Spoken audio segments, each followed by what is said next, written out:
कविता अर्थात दौरकस नाम की एक स्त्री थी ना।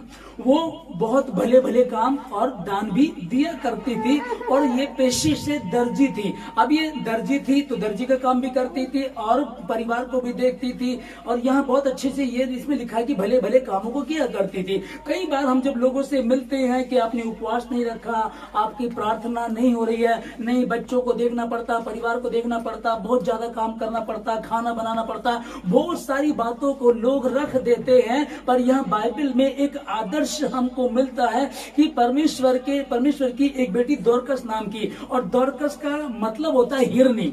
इस नाम का मतलब क्या, हिरनी। और हिरनी किसको कहा जाता है, तेज दौड़ने वाला, ठीक है ना, उस प्रकार से। तो ये जो वचन हमने यहाँ पढ़ा कि वो भले भले काम किया करती थी, अभी कई बार लोगों को लगता है कि क्या मैं भी ऐसा कर सकती हूँ। हालेलुया, ठीक है। अब ये 2024 साल पहली, मतलब जब प्रभु यीशु मसीह आया उससे थोड़े दिन बाद की बातें, प्रेरितों के काम की, जिसमें हमने इस कहानी को पढ़ा है। तो तब भी हमारी स्त्रियां जो बाइबल के वो स्वतंत्र थी, वो काम भी करती थी, परिवार को भी देखती थी। और जब हम नीति वचन 31 में देखते हैं, 31 का 10 में, कि भली स्त्री कौन है, वो घर का भी काम करती है, देर रात तक काम करती है, सुबह तड़के जल्दी उठ जाती है, पति का ध्यान रखती है, बच्चों की अच्छी केयर करती है, और वो दूर दूर देश से आने वाले लोगों से, व्यापारियों से सस्ता सामान लेती है। यहाँ तो महंगा मिलता है, नेहरू मार्केट में हम लोग चौक फारे पर जाएंगे, होता ना कई बार कि अगर हम लोग लोहानी सराय जाएंगे वहां सस्ता मिलता। इस प्रकार से ये एक अच्छी स्त्री बताई गई है। हमने पीछे कुछ स्त्रियों के विषय में देखा। एक स्त्री जो ये मेन हम देखते हैं पवित्र शास्त्र बाइबल में कि सब कुंवारी लड़कियों में एक लड़की मरियम, जिसको परमेश्वर ने अपने प्लान के तहत चुना कि जो उद्धारकर्ता दुनिया में पैदा होगा वो कैसे पैदा हो, उसके लिए मरियम को चुना गया। आज अगर कोई कुंवारी माँ बन जाती है तो कितनी दिक्कत उठानी पड़ती है, कितनी लानत उस पर पड़ती है, कितना लोग उसको गलत बोलते हैं। और ये 2024 साल पहली बात है। इसमें हम देख रहे हैं कि स्वर्गदूत आकर तो बोलता है तो गर्भवती होगी, उसने कहा मैं तो पुरुष को जानती नहीं हूं। तब फिर बातें होती है पवित्र आत्मा की ओर से होगा, तो परमेश्वर की योजना में है। फिर ये 38 में 38 में लिखा है, उसने कहा कि ठीक है, मैं तो परमेश्वर की दासी हूं, तेरे वचन के अनुसार हो, जो परमेश्वर चाहे वो मेरे जीवन से हो जाए। इसने अभी ये क्या कर रही, ये कुंवारी थी और उस समय तो इतना झंझट था, बहुत ज्यादा, लेकिन इसने परमेश्वर को अपना उद्धार करता मान करके, है ना, इसने कहा कि परमेश्वर की प्लानिंग मेरे जीवन से पूरी हो, परमेश्वर जो चाहता वही हो। और इसने उस बात को स्वीकार किया और इसने उद्धार करता यीशु मसीह को जन्म दिया। वुमेन्स डे के विषय में जो आज हम देख रहे हैं, 8 मार्च को अंतरराष्ट्रीय वुमेन्स डे मनाया जाता है। तो बाइबल क्या कहती है, पहला हमने न्यायों की किताब में देखा, दबोरा नाम की एक स्त्री थी जो न्याय करती थी और वो नबी भी थी, भविष्यवाणी भी किया करती थी, बताया करती थी लोगों को। और दूसरे हमने देखा रूत को, जो गैर बिरादरी की थी और विधवा थी, लेकिन परमेश्वर पर इसने जब विश्वास किया तो परमेश्वर ने इसको अपने साथ अपनी वंशावली में इसका नाम लिखवा दिया। वंशावली पुरुषों से चलती है, इसका परदादा कौन, इसका दादा कौन, इसका बाप कौन, ऐसे करके चलती है। लेकिन यीशु मसीह की वंशावली में रूत का भी नाम आता है। और दूसरा, शमूएल की पुस्तक में हमने देखा कि हन्ना नाम की एक स्त्री थी जो धर्मी थी लेकिन बांझ थी। परमेश्वर ने उससे बातें की और उसके द्वारा शमूएल पैदा हुआ, उसकी स्त्री को हमने देखा। और एस्तर को हमने देखा जो अनाथ थी, जिसके माता पिता नहीं थे, गुलाम बना के ले जाई गई थी और दूसरी जगह में रह रही थी। तब इसने उपवास रख करके परमेश्वर के समीप गई। और एक बड़ी बात इसके जीवन से हम देखते हैं कि यहूदियों के खिलाफ जो हामान था, हामान ने मोर्देके से जो लड़ाई करना चाही थी और सारे यहूदियों को मारना चाहता, इसने उपवास रखा। ये कह सकती थी मैं तो पहले ही अनाथ हूँ, मेरे तो माँ बाप पहले ही नहीं है ना, मैं तो यहाँ गुलाम बना के लाई गई हूँ। लेकिन इसने रोना धोना नहीं किया। इसने क्या करना शुरू किया, हम सब मिलकर के उपवास रखेंगे और परमेश्वर हमारे उपवास को देखेगा, हमारी दीनता को देखेगा, हमारी प्रार्थना को सुनेगा। और परमेश्वर जो फरमान जारी इसने राजा ने किया वो पलट जाएगा, और वो पलट भी गया था। हालेलुया। प्रेरितों काम में हमने देखा दोरकस नाम की, तबीता अर्थात दोरकस नाम की एक स्त्री थी जो पेशे से दर्जी थी, दर्जी का काम किया करती थी, परिवार को देखती थी, भले भले काम करती थी और दान भी दिया करती थी। और जो एक और हमने देखा कुंवारी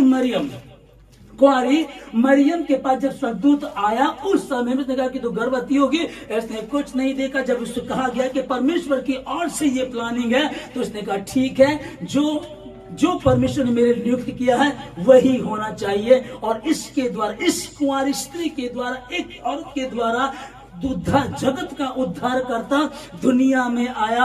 और दूसरा लूका 10:42 में हम लोग देखते हैं मार्था और मरियम, ये दोनों सगी बहनें होती। यीशु मसीह इनके घर में आता है, मार्था काम करती रहती है अपना कि भाई प्रभु का दास आया है या कोई मेहमान आया, वो अपने खाने को बनाना शुरू करती है। और मरियम यीशु मसीह के समीप बैठ करके उनकी बातों को सुनने लगती हैं। दोनों स्त्रियां, दोनों सगी बहनें, लेकिन मरियम, ये मरियम दूसरी मरियम है, ये माता मरियम नहीं। उत्तम एक बात है और वो भाग मरियम ने चुन लिया। हालेलुया। एक भाग है वो मरियम ने चुन लिया। आप उसी रीति से कि मार्था सेवा कर रही है, अच्छी बात है, करनी चाहिए, लेकिन अगर वचन को छोड़ करके सेवा में लगे हो, वचन को छोड़ करके कामों में लगे हो, बर्तन मांज रहे हो, घर के काम में लगे हो, आप दर्जी का काम कर रहे हैं, आप दुनिया की बातों में उलझे हुए हो, तो ये गड़बड़ है। और यीशु मसीह ने कहा कि एक बात उत्तम है और वो मरियम ने चुन लिया। इस समय प्रभु यीशु मसीह आए हुए हैं, इस समय प्रभु यीशु मसीह जो बात कर रहे हैं उसको सुन ले, और वो उसको सुनती गई। यहाँ परमेश्वर ने दोनों को नहीं नकारा। तू किचन का काम कर रही है, अतिथि सत्कार करना अच्छी बात है, लेकिन जिस समय प्रार्थना चल रही है, प्रभु आया, उस समय सुन, बैठ और उस पर मनन कर। यहाँ प्रभु यीशु मसीह ने इस बात को दर्शाया। वुमेन्स डे जो है 8 मार्च का वुमेन्स डे, उसके विषय में कि वुमेन्स को करना क्या है कि मार्था चिढ़ रही है या ऑफिस का काम है, घर का काम है, बिजनेस है, दुनिया की बातों को लेकर के बैठ जाए, लेकिन प्रभु ने कहा एक बात उत्तम है और जो मरियम ने चुन ली है। इसलिए हमको इन बातों पर सबसे पहले किसको हम आदर दें? परमेश्वर के वचन को। जब परमेश्वर ने दबोरा जो शादीशुदा थी उसको भी इस्तेमाल कर लिया, और दूसरी जो रूत जो विधवा थी उसका भी जिक्र अपने साथ रखा, और तीसरे जो हन्ना बांझ थी उसको भी इतनी बड़ी आशीष दी, और चौथे एस्तर जो पूरी यहूदी कौम को उस अनाथ ने प्रार्थना उपवास करके बचा लिया। अब 5वीं हमने देखा है कि दोरकस नाम की जो स्त्री थी वो दर्जी का काम करती थी, और वो भले भले काम किया करती थी, दान भी दिया करती थी, और एक दिन वो बीमार होकर के मर जाती है, तब उसके लिए प्रार्थना होती है और वो जिंदा हो जाती है। हालेलुया। ये पवित्र शास्त्र बाइबल की कुछ महिलाएं हैं, कहानी को आप जानते, थोड़ा सा मैंने आपको इनसे परिचय कराया। अब कुछ और भी हैं इसमें, ये पॉजिटिव वाली हैं जिनको देख करके हम सीख सकते हैं। लेकिन आदि माता कौन? हव्वा। आदि माता हव्वा ने एक गलती की, कौन सी? कि परमेश्वर ने कहा था जिस दिन तुम उस पेड़ का फल खाओगे उस दिन इससे मर जाओगे, तो उसने परमेश्वर की बात को तो नकार दिया और शैतान की बात को सुना, फल को खाया, पाप उसके द्वारा है। ये भी एक वुमेन है, ठीक है ना। अब दूसरी को हम देखें, सारा, अब्राहम की पत्नी सारा। अब्राहम से परमेश्वर ने कहा था कि मैं तेरे द्वारा मैं तुझे बेटा दूंगा, उसी से तेरा वंश चलेगा, और आकाश के तारों को गिन सकता तो गिन ले, बालू की रेत को गिन सकता तो गिन ले। तो सारा ने एक लंबा समय हो गया, उसका विश्वास थोड़ा कमजोर हुआ, तब उसने अपनी दासी हाजिरा को लेकर के कहा अब्राहम तू इसको अपनी पत्नी बना और इससे ही संतान पैदा हो जाए। दूसरी गलती इसने की, और तीसरी गलती रिबेका, वो भी इसी परिवार से थी। तो रिबेका एक अच्छी थी, विश्वासनी थी। इसकी पहले अगर हम देखें कि जब सेवक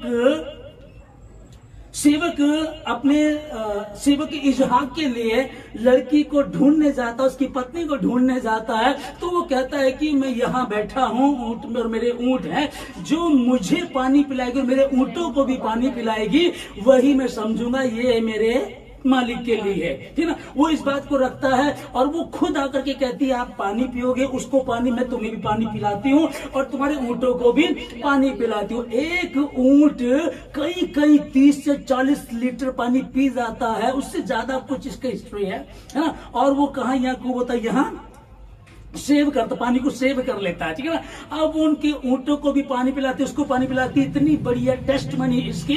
लेकिन इसने एक मूर्खता की, 2 भाई 2 बच्चे पैदा होते हैं, बड़े वाले से ये प्यार नहीं करती, छोटे वाले से प्यार करती है। और वो ये उसको एक माँ होकर के भी ये छोटे वाले को धोखाबाजी सिखाती है। तो ये 3 स्त्रियां ये भी हैं जो बाइबल की हैं। हम पॉजिटिव भी देखते हैं बाइबल में, नेगेटिव भी देखते हैं। एक ही व्यक्ति का जीवन देखते हैं कि हमें पता चलता है कि परमेश्वर दाऊद को कितना प्यार करता है, बहुत प्यार करता है कि मेरे मन का मिल गया, बड़ी खुशी की बात है। और वही आगे चल के गलती भी करता है। तो हम दोनों पार्ट को देखें कि एक स्त्री हमने पहले देखी, दूसरी स्त्री देखी, 3 स्त्रियों के विषय में जब हम पढ़ रहे हैं, हाँ ये वाली बात आती है। और 4 हमने उससे पहले देखी, जो एक पहली शादीशुदा दबोरा शादीशुदा थी, और रूथ विधवा थी, और हन्ना बांझ थी, एस्तर अनाथ थी, और जो दोरकश थी वो दर्जी थी, परिवार को भी देखा करती थी, ये स्त्री थी।